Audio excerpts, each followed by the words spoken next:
हमारे एक पुरखे हैं अल्लामा इकबाल, उनका है ये शेर। उनका कहना है, नहीं मिन्नत कशे ताबे शुनीदन दास्ता मेरी, नहीं मिन्नत कशे ताबे शुनीदन दास्ता मेरी, खामोशी गुफ्तगू है बेजुबानी है जुबा मेरी, खामोशी गुफ्तगू है बेजुबानी है जुबा मेरी, ये दस्तूरे जुबाबंदी है कैसा तेरी महफिल में, यहां तो बात करने को तरसती है जुबा मेरी। मैं कभी भी एक्टिविस्ट नहीं रहा हूं सारी जिंदगी।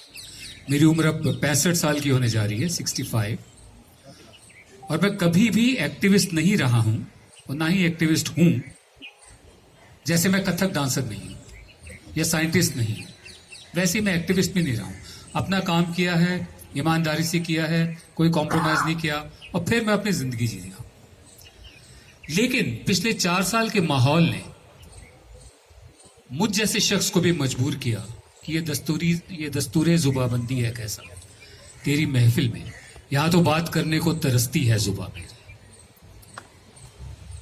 जो आज का टॉपिक है गवर्नमेंट एंड सिटीजन राइट्स, मैं कोई एकेडमिक नहीं हूं, स्कॉलर नहीं हूं, जो मैं आपको राइट्स के बारे में बताऊंगा, आपके हुकूक क्या हैं उसके बारे में बताऊंगा। मैं सिर्फ एक नागरिक की हैसियत से जो कुछ बातों पर मुझे एतराज है वो मैं आपके साथ शेयर करूंगा, और जैसा इकबाल साहब ने फरमाया कि पिछले 48 घंटे में जो कुछ हुआ है उस पर भी जिक्र करूंगा। सबसे पहली बात तो मैंने ये देखी है, हम सन 47 में बेशक आजाद हो गए हों, लेकिन ज्यादातर लोगों में रूहों की गुलामी अब भी है। मुझे याद है एक ये one can be serious without sounding solemn, मतलब गंभीर, जरूरी नहीं कि सीरियस बात करने के लिए गंभीर दिखना भी पड़े। बहुत साल पहले मरहूम फारूक शेख, वो मेरे दोस्त थे, वो, मैं और मेरे एक और दोस्त है, वो हरियाणा काडर के IAS हैं, 80 बैच के, और इस वक्त बड़ी इंपॉर्टेंट कॉन्स्टिट्यूशनल पोजीशन पर हैं। तो हम लोग बैठे हुए थे, तो फारूक साहब बोले कि भाई मुझे बताइए हरियाणा क्या होता है। मैंने सुना बहुत है कि हरियाणा एक जगह है, मैंने कभी देखी नहीं है, हरियाणा क्या होता है। तो मैंने अपने दोस्त की तरफ इशारा किया जो हरियाणा से है, मैंने कहा आप समझाइए इनको हरियाणा क्या होता है। वो बोले हरियाणा ये होता है कि आप बाय चांस लखनऊ से रोहतक पहुंच गए हरियाणा के, और आप होटल ढूंढ रहे हैं, तो आपने एक हरियाणवी से पूछा जाकर, माफ कीजिए आपको एक तकलीफ देनी थी, वो बोलेगा दे के देख। ये होता है हरियाणा। वहीं पर ही एक इकट्ठ था, जैसे ये इकट्ठ है, लोग हम सब जमा हुए हैं, तो एक कांस्टेबल आया, सबको बोलने लगा कि खड़े हो जाओ, खड़े हो जाओ, खड़े हो जाओ, SP साहब आ रहे हैं। अब जो अंदर का जो एक वो हरियाणवी था वो जाग गया बहुत लोगों ने, मैंने कहा SP साहब आ रहे तो क्या खड़े क्यों हो जाएंगे, खड़े हो जाओ, खड़े होने में क्या रखा है।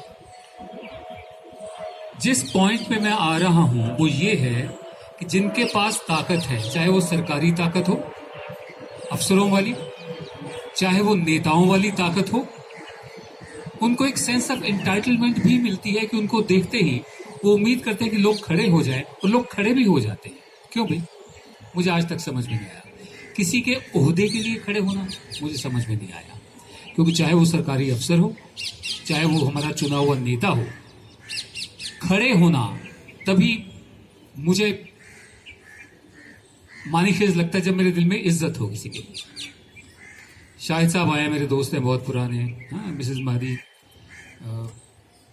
सईदा आपा हैं।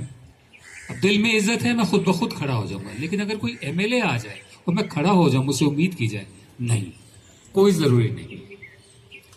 पिछले 4 सालों में क्या हुआ है कि हमारे जो हुकूक हैं उनको बिल्कुल इस ढंग से हमसे छीना जा रहा है, एक एक करके, बिना बताए, बिना कोई इमरजेंसी लगाए, कि हम चूं भी नहीं कर पा रहे हैं। जो 2-4 हमारे फोरम बचे रहे थे उनको भी धीरे धीरे बंद किया जा रहा है। एक एक करके हमारी जो ताकतें हैं वो हमसे ली जा रही हैं, चाहे वो हमारी निजी जानकारी हो वो आधार के जरिए, चाहे वो हमारे पैसे हों वो डिमोनेटाइजेशन के जरिए। एक एक करके हमारी जो ताकतें हैं, जिस तरह से हमारी यूनिवर्सिटीज के बजट खत्म किए जा रहे हैं, बहुत कम किए गए हैं, एक ऐसे भारत का तस्वुर सामने आ रहा है कि जहां पर जो नौजवान है वो पढ़ा लिखा नहीं होगा। डिमोनेटाइजेशन की वजह से जो बंद हुए हैं फैक्ट्रियां, कंपनियां, मिलें, जिस बड़े पैमाने पर लोगों की नौकरियां गई हैं, वो सेल्फ एम्प्लॉयमेंट में शामिल होगा।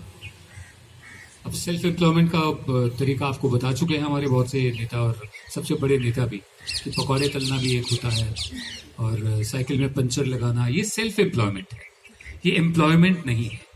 कोई शख्स जामिया में इसलिए नहीं आता कि वो यहाँ से पास आउट करके पकौड़े तलेगा, या कोई शख्स जेएनयू में इसलिए नहीं जाता कि वहां से पास आउट करके साइकिल में पंक्चर लगाएगा। कल्पना कीजिए, मैं हंसराज कॉलेज से बी ऑनर्स अंग्रेजी किया हूँ, दिल्ली यूनिवर्सिटी से एमए किया हूँ। क्या मैंने इसलिए की थी कि मैं चाय का ठेला लगाऊंगा? वो मजबूरी हो सकती है मेरी जिंदा रहने के लिए, लेकिन उसे रोजगार कहना झूठ है, सरासर झूठ है। लेकिन हमारे पास ऐसे मंच नहीं है, ऐसे फोरम नहीं है जहां हम ये कह सके कि हाँ ये झूठ बोल रहे हैं साहब।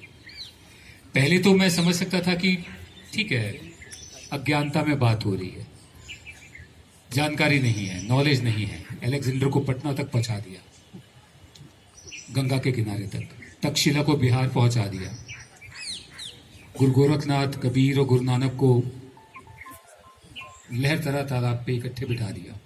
कुछ हद तक समझ में आता है कि चलो ठीक है, कोई बात नहीं, अज्ञानता है, मालूम नहीं है। लेकिन जब बार बार मुसलसल ऐसी बातें कही जाए तो फिर यकीन होना शुरू हो जाता है कि हमारे हुक्मरान झूठ बोल रहे हैं।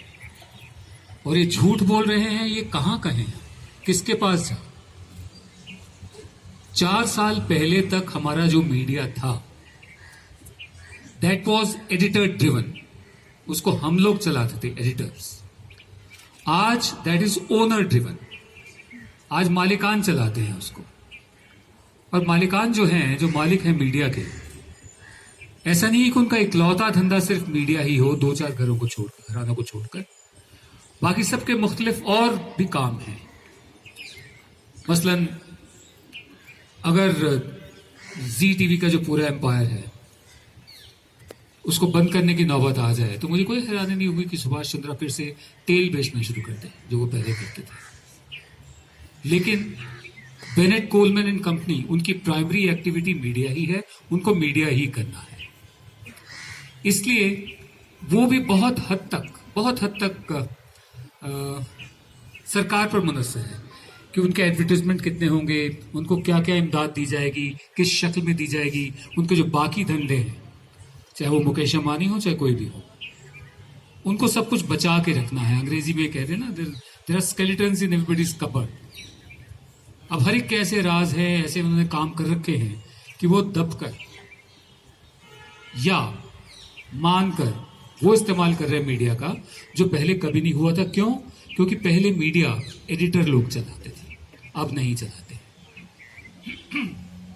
रही एडिटोरियल की बात, मैंने अपने यहाँ के लगभग हर एक न्यूज रूम में काम किया है और बहुतों को सेटअप भी किया है। टीवी टुडे सेटअप किया था सन 87 में। उसके बाद एक ऑब्जर्वर फाउंडेशन थी, वो तो मैंने सेटअप नहीं की, लेकिन ऑब्जर्वर ग्रुप में मैं डायरेक्टर था, उसको सेटअप करने में मेरी भी एक भूमिका थी। फिर जी न्यूज़ 10 मई 1999 की रात को जी न्यूज़ बनाया गया, that time I was there. फिर एनडीटीवी के साथ काम किया, सोनी के साथ काम किया, CNN IBN के साथ काम किया। मैं इंडिपेंडेंट हूँ, मैं कभी नौकरी नहीं करता।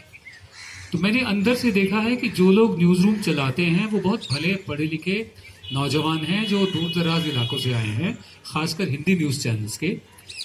वो यहाँ पर अपनी ज़िंदगी बनाने आए हैं। उनकी भी ख्वाहिश है कि उनके पास अपना मकान हो, अपार्टमेंट हो। उनकी भी ख्वाहिश है कि उनकी गाड़ी हो। उनकी भी ख्वाहिश है बच्चे अच्छे स्कूलों में जाए, पढ़े लिखे, तालीम हासिल करें। बहुत से लोग उनमें से अपने माँ बाप को भी लेकर आए हैं काम से। तो जब ऐसा हमला हो अचानक मालिकान की तरफ से सरकार के इशारे पर, तो वो दब जाते हैं। मैं यकीन के साथ कह सकता हूँ, सारे न्यूज़ रूम का हवाला देते हुए, खासकर हिंदी के जो न्यूज़ रूम है, कि वहाँ का जो स्टाफ है, एडिटोरियल स्टाफ, उनमें से कम नहीं तो मेरे हिसाब से 70 से 75% मन मार के काम कर रहे हैं वहां पर, क्योंकि और कोई चारा नहीं है, कोई रास्ता नहीं है। नौकरियां जा रही हैं और नौकरियां आ नहीं रही हैं। रिसेशन कोई देख नहीं पाया 2008 की। खर्चे कम करने पड़ रहे हैं, कटौतियां हुई हैं, लोग सैलरी कट ले रहे हैं। ऐसे में मजबूर हैं लोग। तो जो जिक्र अभी इकबाल साहब ने किया कि वो पुण्य प्रसून वाजपेयी का जिक्र कर रहे थे, मिलिंद खांडेकर का और अभिसार शर्मा का, तो इससे पहले भी नौकरियां गई हैं, बहुत नौकरियां गई हैं, बहुत बड़े तादाद में, चाहे वो एनडीटीवी हो, चाहे वो सीएनएन आईबीएन हो, चाहे बाकी चैनल्स हों।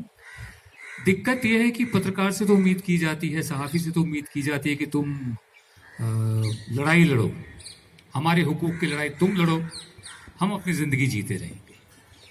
अब ऐसा हो नहीं पाता है। तो हमें इंतज़ार है कि जिस दिन पुण्य प्रसून वाजपेयी, अभिसार शर्मा और मिलिंद खांडेकर, पहले उनका वर्जन आने दीजिए कि वो क्यों उन्होंने छोड़ा या उनसे छुड़वाया गया। बाकी मैं आपको इतना बता सकता हूं कि ये जाती हो रही है जो हो रही है, और चुप रहने का वक्त नहीं है। फिर वो इब्न ईशा साहब की अब याद आ गई, चुप रहने का वक्त नहीं है कि हक अच्छा, पर उसके लिए कोई और लड़े तो और अच्छा। सच अच्छा, पर उसके लिए कोई और मरे तो और अच्छा। हमें शहीद भगत सिंह जैसे नौजवानों की जरूरत है इस देश में, लेकिन वो पड़ोसी के घर में पैदा हों, बेहतर यही। तो हमारी हालत भी ये है, हमारी जहनियत भी यही है, कलेक्टिव साइकी यही है कि हम डरे हुए, सहमे हुए लोग हैं, हमारी रूहें गुलाम हैं। एक एमएलए आ जाए, हम पर रोब डालकर जा सकता है, हम सब खड़े हो जाएंगे। नहीं, हमें खड़े नहीं होना। अब मैं आता हूं।